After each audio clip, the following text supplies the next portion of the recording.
Wanda, I think, Senator Bernard, I think we're live. Welcome. Welcome to all of you to this series, the Pandemic of Racism series. And today we're talking about anti-Black racism. For all those who are new to the series, the focus of the series is to really continue the conversations, to have the difficult conversations, and to model for people how to have challenging conversations about issues of racism. We're very fortunate to have two very special guests, Natalie Domi and Councillor Lyndell Smith. And I get a chance to introduce Natalie first. She's the co-founder and director of planning and events of the Young Leaders Advisory Council, an Ottawa-based group focused on increasing civil engagement and opportunities for racialized youth within positions of leadership, influence, and decision-making. She also works as an analyst for Statistics Canada. Hooray! And she works hard to create an environment premised upon diversity and inclusion, and is passionate about uncovering the Black diaspora within the Canadian narrative. Welcome, Natalie. And it's my pleasure to introduce Councillor Lyndell Smith. He's a lifelong resident of North End, Halifax, with roots in the Prestons, I might say. A proud father of a beautiful daughter, and has represented District 8, Halifax Peninsula North, since 2016. He's also a co-founder of Centerline Studio, a nonprofit recording studio for youth who want to express themselves through art and music. Councillor Smith has a proven commitment to working within his community and has dedicated himself to serving it. As a founding member of the One North End project, he focuses on the diverse needs of the whole community and ensuring all residents benefit from the rapid growth of the neighborhood together. So I'm going to ask the first question. Today is the beginning of Black History Month, or as we say in Nova Scotia, African Heritage Month. And the national theme for this year is "The Future is Now." So please tell us what this means to you and how this year's Black History Month, after a year like 2020, may feel different from previous years. Councillor Smith, why don't we start with you? Okay, cool. Thank you, Senator, both of you for inviting me and Natalie. You got a good group here to speak, and I'm excited that I still am considered part of the youth category. So I appreciate that as well. But considering the year that we've been through, no matter where you are in the world, the pandemic and has impacted us all. But the pandemic, and I think it was you, Senator Thomas Bernard, that said it in I forget where it was, but I remember you saying the pandemic of racism is one that we've been dealing with for a lifetime. And with everything that's happened globally, we saw through a pandemic what that actually means. And when I think of African Heritage Month for us in Nova Scotia, 400 years plus of history of our Black communities, 52 Black communities around Nova Scotia. I think of our ancestors and the lineage and the shoulders that we sit on as young people, and even some of our elders sit on from that history.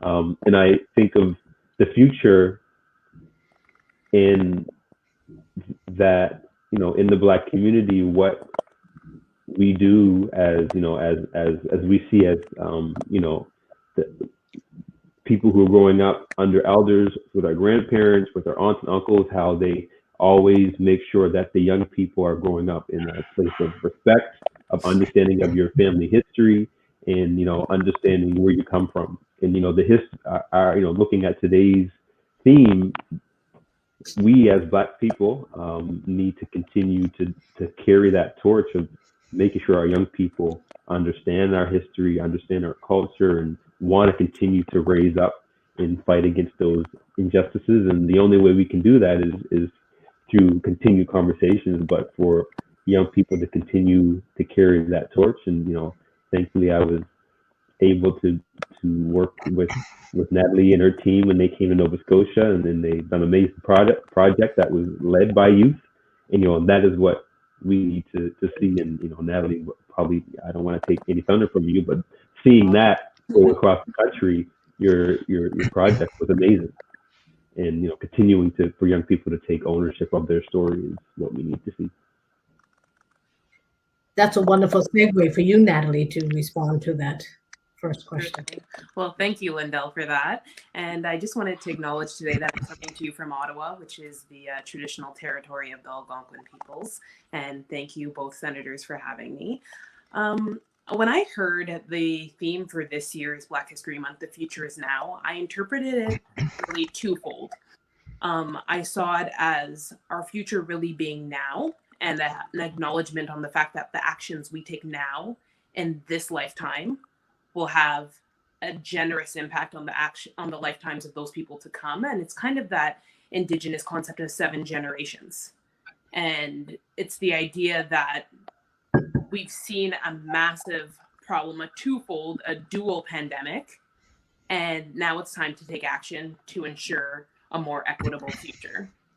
On the flip side, I also felt like it was a bit of a nod, given the year that we've had throughout 2020, and not only with the COVID-19 pandemic, but the pandemic of racism, the pandemic of anti-Black racism, and really seeing so many young people on the front lines of those activities and on the front lines of the campaign for racial justice. I thought it was a nod to the generation that's seen as the future generation really taking action within these spaces of community building, within these spaces of advocacy and activism. So I thought it was a very interesting theme, very applicable and relevant theme right now. So yeah. One of the things that I'm seeing, and I really appreciate your insights on this, is that the movement to address and conquer, finally, I have to conquer the structural racism, is so different than the movements that I experienced when I was younger, because I grew up during the civil rights movements.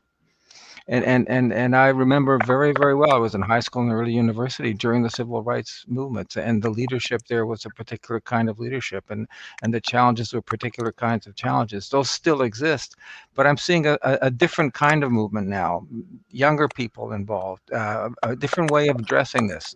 Am I seeing this the right way? Am I missing something? Is there something more that we can do to encourage that direction? No, I'd certainly have to agree. I always say the movement that we're seeing now by young people, it's not new. The struggle against anti-Black racism, it's always been there. And the leaders that are doing this work now are standing on the shoulders of so many generations of leaders that came before them. And not to mention that even you referenced the 60s and the civil rights movement. There were a lot of young people that were at the forefront of that. We don't, in our minds, we think of it in the historical context. We don't think of them as young people, but we just celebrated Martin Luther King Jr. Day in the United States. He was a young man when he was on the front lines doing a lot of this advocacy.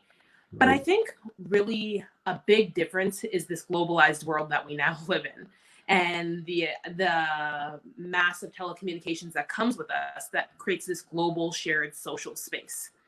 And when we look at the 60s and we look at the civil rights movement, that was that was based at the sub-state level. It was within the context of the United States. But this year, we saw something remarkably new, not only because it was during a global pandemic, so everyone kind of had to stop and stare, whether they wanted to or not, but also given this shared global social space, you could have people in Canada saying Black Lives Matter, and you could have people in Asia saying Black Lives Matter. You could have people in the United Kingdom saying the same, Australia. You could have people in Ghana saying the same. So it really changed the context from the sub-state level to this global campaign and recognition of this global pandemic that was not, that could no longer be othered. This was something that we were seeing in liberal democratic societies, so to say. Yeah. Go ahead. I was just going to say, just to touch on that, what Natalie said, thinking of how it looks different, the technology, as you mentioned, and being able to reach the globe, one example that, still to this day is amazing to me. So when you would see hashtags go on social media, obviously Black Lives Matter was one that was huge, but then you would see ones like All Lives Matter or Blue Lives Matter, or the list goes on of ones that are against the thought of Black Lives Matter. But you would see social media or groups around the world. One's K-pop, for example. So K-pop is like this huge world that I know nothing about, but it's based in Asia. But it's millions of users in Asia who are all part of this world, and they would take over these hashtags, the All Lives Matters, the whatever it might be, the negative hashtag against the folks who are fighting against racial oppression, and they would take over their hashtags and make sure that people see the Black content. So being able to see that they're not just people who are fighting against racial injustice, but also there are those who are like, we're going to make sure that we magnify the voices and use social media as a tool to get those other voices we're trying to take away from the movement, to get them over the way. And that was amazing to see that, a group in Asia understand how important it was to say Black Lives Matter, and nobody was allowed to take away from what the community was saying using media, social media.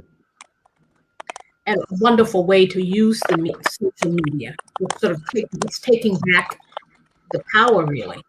Right. But I wonder, how do we pivot?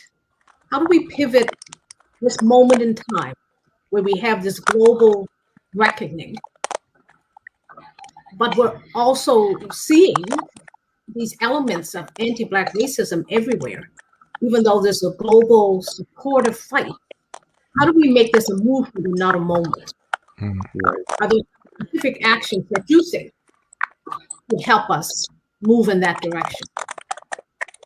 One of the things, one of the things that I have seen with what's happening globally too is young people are also talking about policy.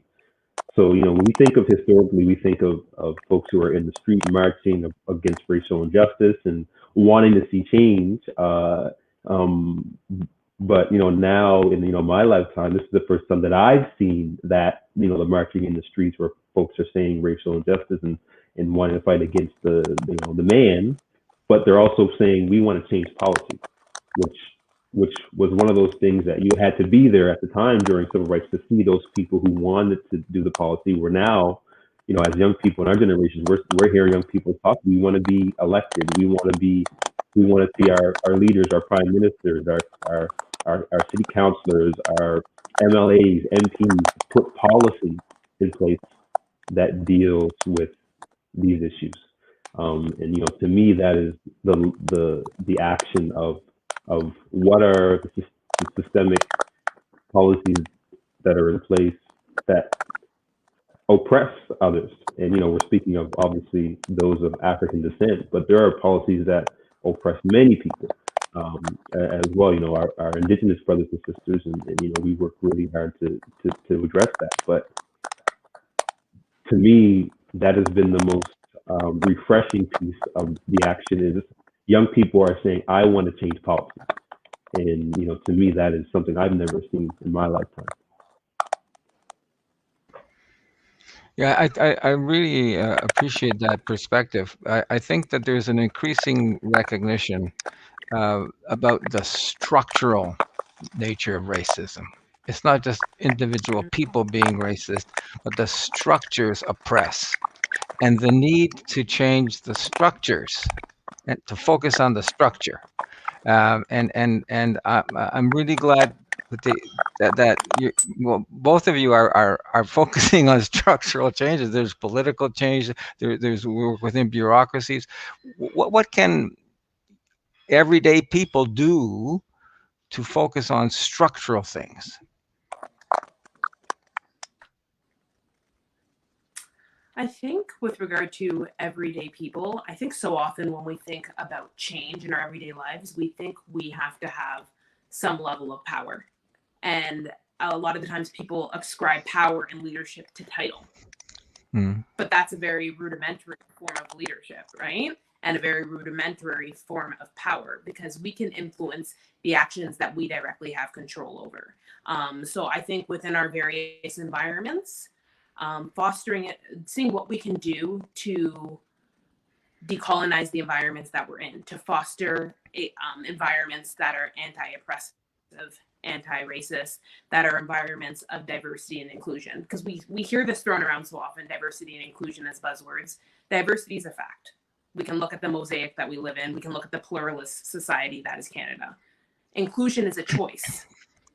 But still we hear this discussion of diversity and inclusion, but we're not hearing it discussed in tandem with equity. And the three really have to work in tandem. So you can ask yourself, what can I do to make my environment, my workplace, my community, my neighborhood, a more equitable environment, a more fair environment, so that we aren't seeing these imbalances, so that we can kind of balance the scales. But when asking ourselves that, I think it's really educating ourselves on the perspective we need to come from when looking at that. Are we all starting at the same point in the race? Are we all coming from the same starting point? And I think this lends itself to the policies and the strategies that need to be implemented. Right now, we're seeing a pandemic, and that means the actions have to be meaningful, but the actions taken also need to be correct and hold a lot of weight, because it is a pandemic of racism that people are living amongst. People are losing their lives over this, if not physically at the end of a gun, also through the mental health trauma that comes with racism. So I think it's really a structural change. It's looking within your organizations and institutions what needs to be implemented. And that also comes from data. And there's been massive calls for disaggregated data. So knowing where you are at within your organization, institution, space, accepting it, and then looking at the changes you can implement, but doing it and taking that endogenous approach. So nothing about us without us. Ensure that you're consulting reputable groups, peoples, using their expertise, compensating those for their expertise, and finding solutions that come from within Black communities or within racialized communities or within BIPOC communities, whichever area you're trying to address.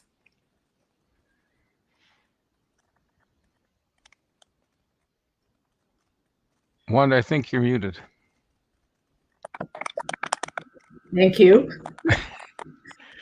Thank you, Natalie. You've highlighted so many important pieces. And one that I want to pick up on is this whole notion of leadership. And really, one of the things I think it's important, and it's important for young people to see their own leadership potential, to see their own leadership abilities, to see their own leadership capacity. And I know you've both done work with young people to help. And so how can we, again, work with young people so that they take on more leadership in addressing anti-Black racism? You want to start? Yeah. For me, again, thinking of my first comments is allowing young people to control their narrative and control their story. And with us as adults, of us as supporters, stepping back but being there to support them. To me, thinking of what happened with the Black Lives Matter movement here in Nova Scotia, it was young people who took the charge, and they took the charge, and they hardly asked for support. But when they asked for support, it was very clear that we just need you to help us, but be behind us as well. And continuing to give that space to young people is what is continued to be needed to be done in all spaces. So, I'm thinking of, the advocates, those who are marching, those who are rallying, giving them that space to do that, but also in, the world of the institution, giving young people leadership roles, allowing them to speak freely, and do things differently.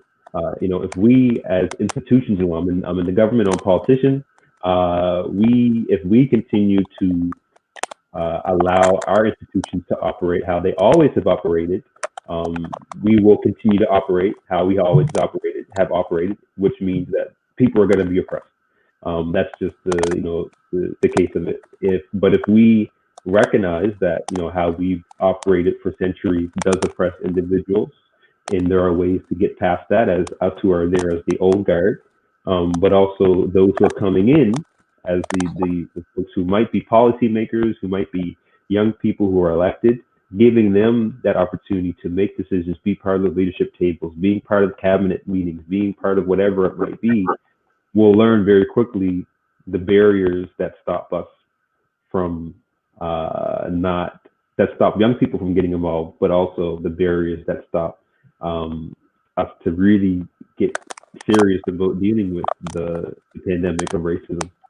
And it's really young people who are going to be the ones dealing with that. And whether that young person is me 10 years from now, who is sharing my experience in a higher leadership role, or if it's a young person who is young, who is in that leadership role, young people are the ones who are going to be dealing with it and living with the decision that we're making today. So the sooner we can give them ownership of the task, the better it will be.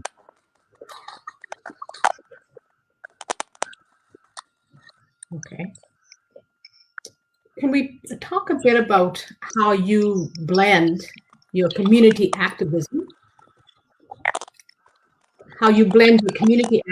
with your work, whether it's work in schools or work in government? How do you make those things?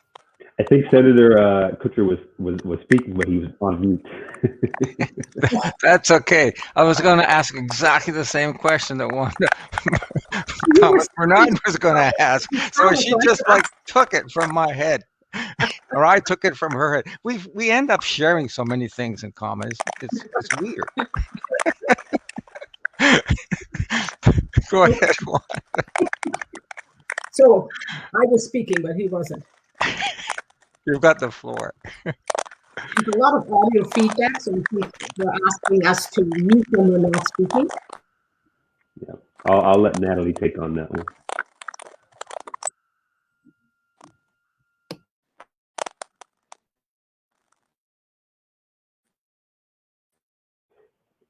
On my screen, Natalie's frozen. I'm not sure about your screen. Is she frozen on your screen? Yes, Natalie's frozen on my screen as well. So maybe Councillor Smith, if you don't mind taking it, that'd be great. What was it again? Sorry.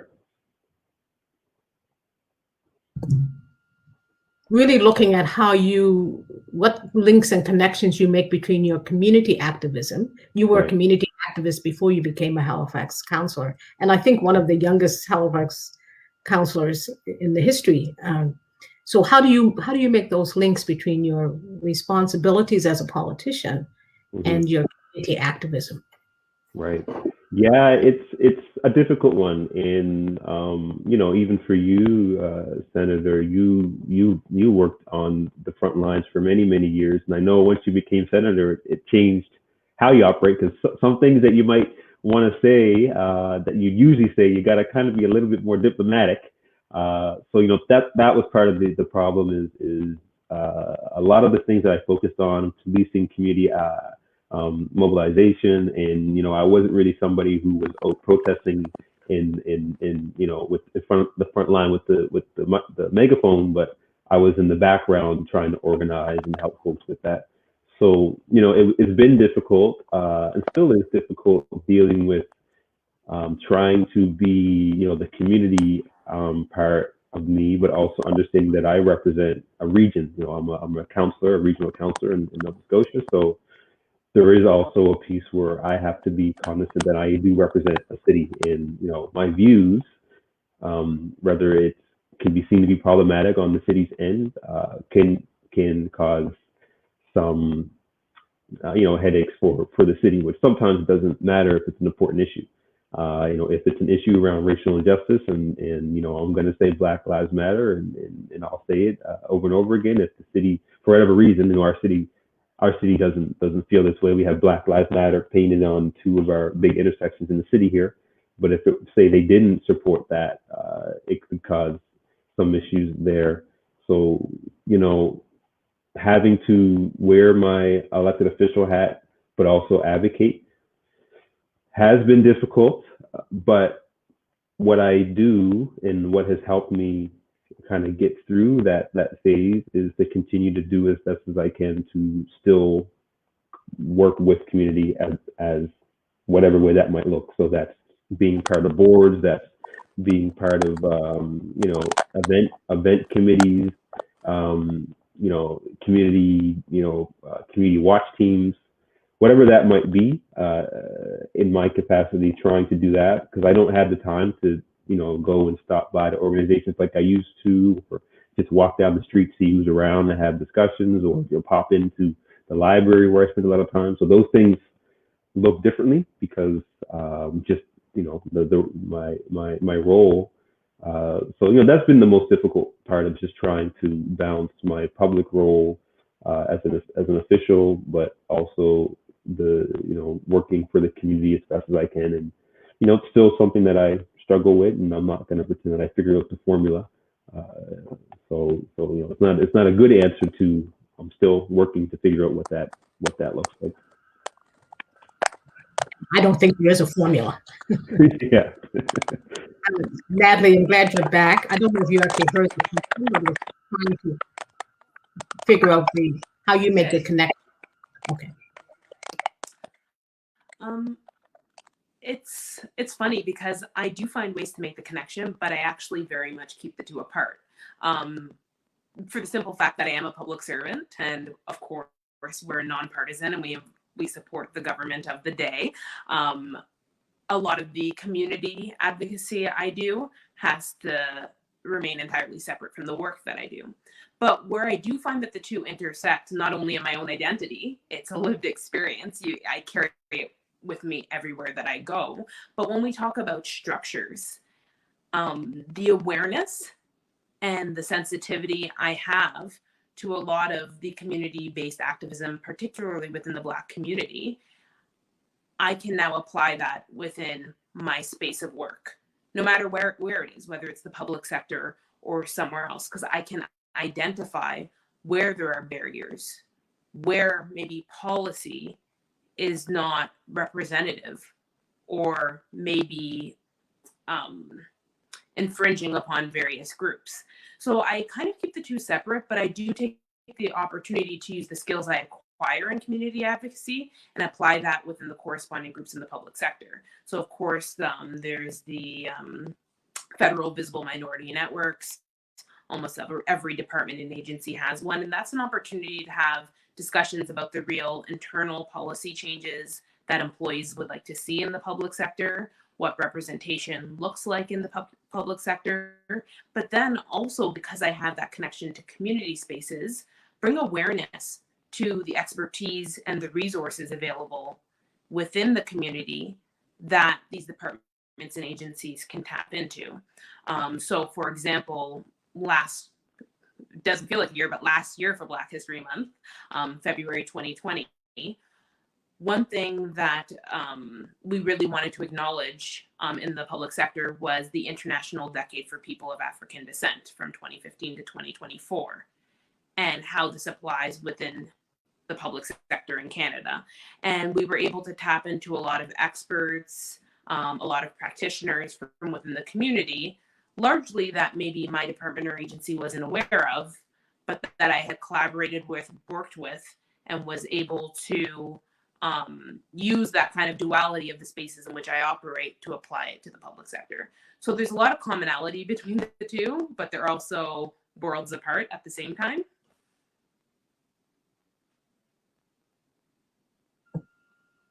Examples. Thank you. I can't believe it, but we're almost out of time. Oh, my goodness gracious. This Thank you. we should have made these longer, Senator Bernard. Now we know. Thank you both so much for being with us today and for sharing your perspectives on anti-Black racism and strategies for dealing with it. It's been really inspiring. Yes, thank you so much, and let's all keep doing this because it's too easy not to do it, but it's essential to do it. Right. We need to continue to create great spaces to have these conversations. And next week we'll be talking about anti-Asian racism, which we've seen a lot more of in Canada through the pandemic of COVID. Yeah. Thank you. Thanks, everyone. I appreciate your work. Thanks a lot. Thank you so Take much for care. having me.